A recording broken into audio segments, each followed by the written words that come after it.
Andito tayo ngayon, sama-sama nating ididikit dahil sa kanyang kabutihan, sa kanyang biyaya. Amen? At ang pinagmulan nito na resources, hindi po mabubuo ito kung hindi po ng Lord yung mga kapatid, yung mga pamilya na nag-seed para sa ubasan ng Diyos.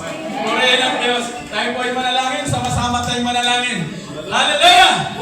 Hallelujah! Almighty God, Father in heaven, in the name of Jesus, Lord, we gather right now to honor you, to worship you, to dedicate this sanctuary for your church, Lord.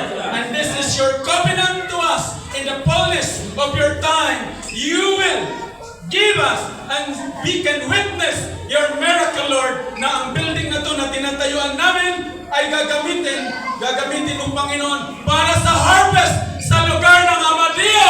In Jesus' name! Hallelujah! At gamitin mo ang mga manggagawa na inanoint mo, Panginoon, na dito mo italaga para sa harvest mo. Sabi niyo sa inyong salita, many, the harvest are plenty, but the workers are few.